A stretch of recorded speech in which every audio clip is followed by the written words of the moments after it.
G'day there, Ray Corcoran here. In this week's video, we're going to talk about the top 10 highest paying jobs in Australia that do not require a degree. And just bear with me today, I've got a bit of a croaky throat, but had to do a video, so here we are. So this is a topic I relate to quite a lot. When I was in high school, I'd get in trouble quite a fair bit, and I got suspended many times and eventually expelled, and that was during my senior year. So I actually had to change schools during my senior years, also combined with the fact that I did not study very much and I was just generally not applying myself. But I was supposed to get great marks in my HSC. I was in all the good classes prior, but I basically bombed my HSC. And for many people that are in year 12, they think their life's going to be over if they fail that test and they don't get into the university degree that they want. And I'm here to tell you many years on that it did not matter one bit. And if anything, it gave me a bit of a chip on my shoulder to redeem myself and to still make things work, even though I basically completely screwed up the start of my career. Because I got such bad marks in my HSC, it meant that I couldn't get straight into the university that I wanted to. I was going to study commerce marketing. So what I had to do was go to a different college and do basically a 1-year bridging course, which is a higher paying course, which it cost me more money, which was paid on HECS, but I would eventually have to pay that back. Then I went in second year to the uni that I wanted to go to. So all round it cost me more money. And even once I got to the uni that I wanted to go to, I basically still didn't apply myself, which is so stupid. And I was failing subjects, not showing up to certain exams. And I wasn't even partying. I just wasn't very engaged in the university process. I found it very boring, and I love learning, but it just wasn't for me. And if I could have my time again, I would have not gone to university at all. I really believe that you should either be all in or all out, but don't be halfway. Otherwise you'll end up like me with 80% of your degree done. I ended up dropping out at that point, but I still had $30,000 in university debt at the time because I was failing subjects and having to repeat them. So I paid for some subjects multiple times over, which was also stupid, but it doesn't feel like real money when you're paying it back to the government at a later date. And for many people, they think, if I don't have a degree, like what are my options? And that's what we're gonna go through today. I've got experience in a couple of these roles. So I'll talk about my own personal experience in some of these roles. And we're just gonna talk about a couple of different industries where you can get paid a decent salary, 6 figures and above, without having the degree. And I'll put a link to the original article that this video was based on to give them credit. So coming in at number 10 is Information Security Analyst. So basically what their job is to protect the assets of a company digitally and prevent cyber attacks and enhance cyber security. This is something that you can do without a degree. There are related degrees, and with pretty much most of the roles in this list, you can get qualifications of many levels for these roles, but there are basically job listings where they do not require this as a must-have. It might be a nice to have, but it's not something that you need to get the job. Whereas certain roles, whether it's law or whatever it is, you cannot get into the required roles without having a certain degree and certain levels of things done. It's basically a non-negotiable. And in terms of the average money that you could roughly make from this sort of stuff is around $100,000 per year. And with all these salaries, obviously give or take,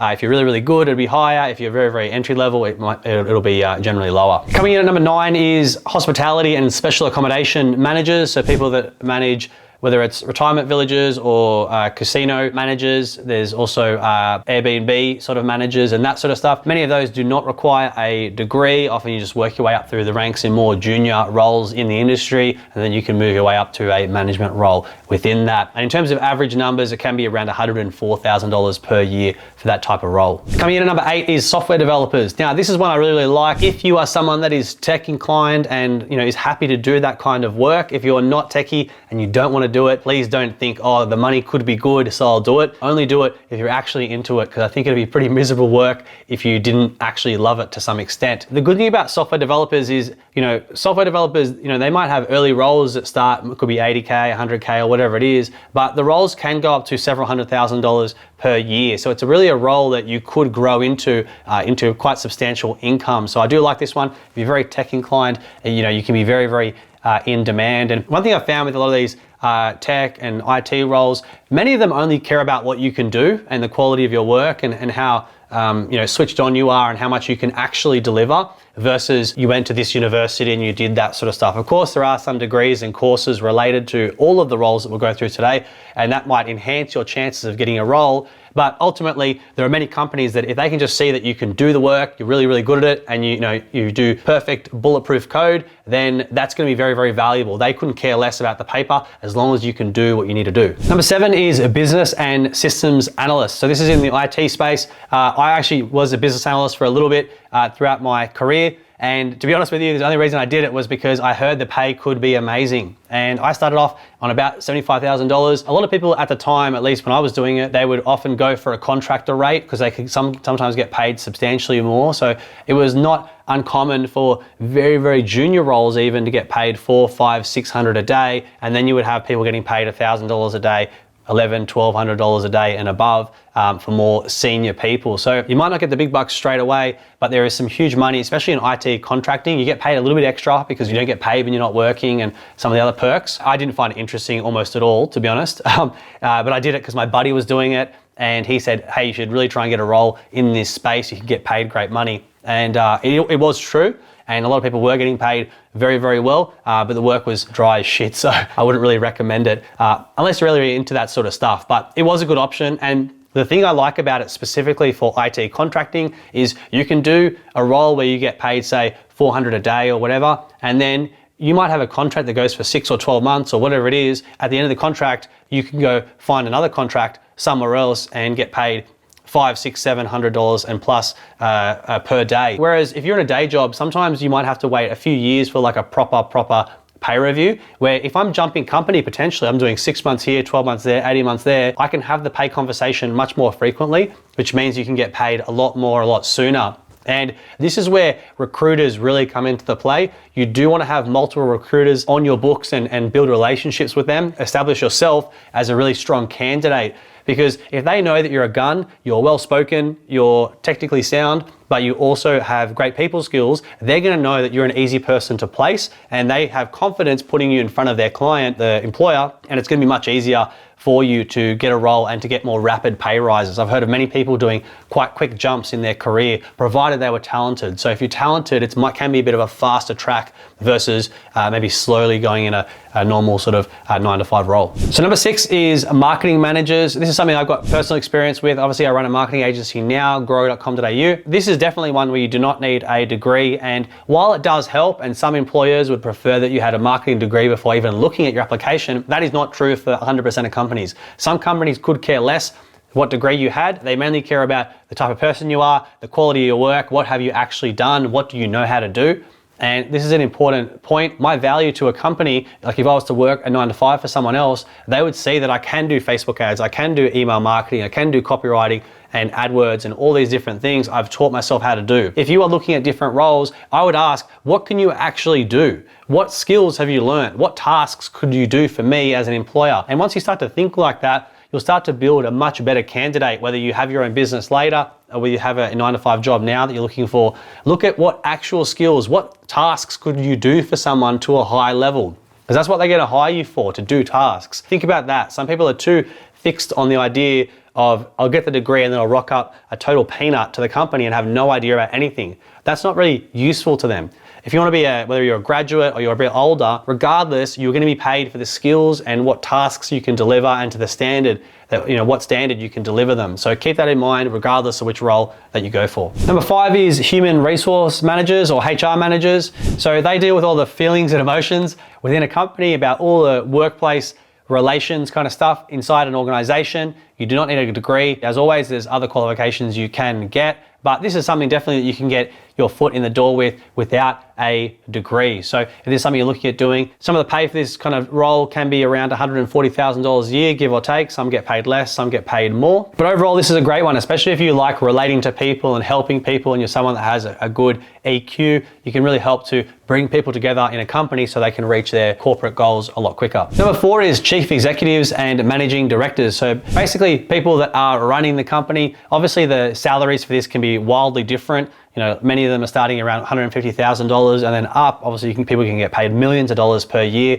I guess Technically, this might be what I would be considered under as I'm self-employed. So my 88-year-old Italian neighbor next door has just fired up his whippersnipper in the middle of this video. So bear with me if there is whippersnipper sounds loudly throughout the rest of this video. But ultimately, when a company is looking to decide who is going to be the new CEO, they're not looking necessarily fully at qualifications. They're looking at what have they done in the past, what skills do they have, what achievements do they have, how confident are we in them as a person to lead the organization to greater and greater heights. Doesn't necessarily need a degree, and if you like making decisions for yourself, you may just be self-employed, but if you like making decisions and really steering the direction of the ship, then this can be a great thing for you to strive towards. Coming in number 3 is ICT Sales Professionals. So anyone that's selling any kind of tech, IT stuff, some of this software can cost hundreds of thousands of dollars per year and beyond. So some of these deals can be big, and if the deals are big, the commissions can be big as well. Sales is a perfect one. I think this is something that a lot of people should consider. Whether it's tech sales or real estate sales, it's something that any idiot could do. And it's more about,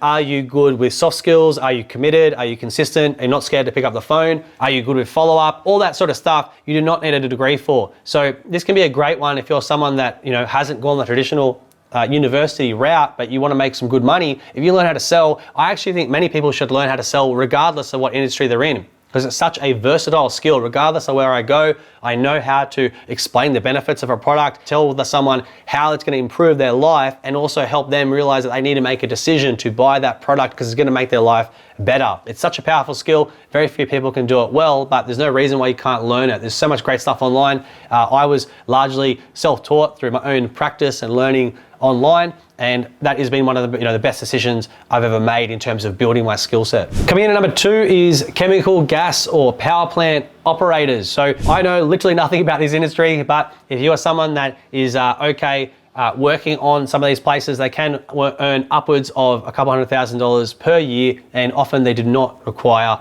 a degree. As with a lot of these kinds of jobs, it's typically a case of starting at the bottom, working your way up, getting better and better. Maybe you go from a low level to a more senior level, then to a manager, then to a senior manager, and so on. And it's a very linear path. It can take a while, and all these places, it's going to take you time to move up the ranks. You don't just move up like that straight away. It's going to take time for you to move up, earn your respect, and earn your reputation as someone that could be seen as a person that could be in that higher role. Coming in at number 1 is ICT Managers. So this could be anything as high as CIO down to ICT project managers, process managers, all that sort of stuff. When I was a business analyst, a lot of those people were on a couple $100,000 a year, $200,000-300,000 a year, some higher. And to be honest, I didn't think any of them were particularly amazing. They were all just in the role for several years and have gradually moved their way up. So it's very doable, very achievable. I found it boring as batshit to be around that environment or every day, but it might be for you. If it's something that you like doing, then good for you. And while a lot of people do have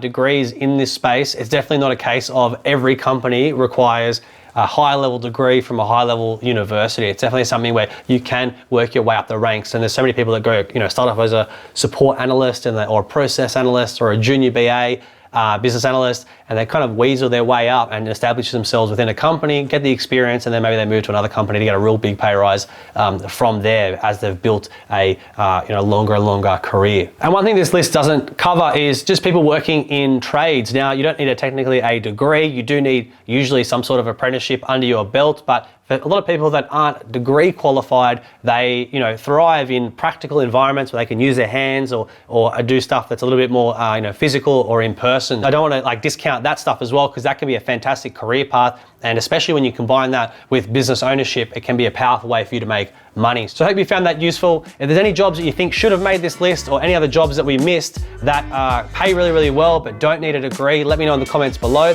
And other than that, I'll see you on the next video.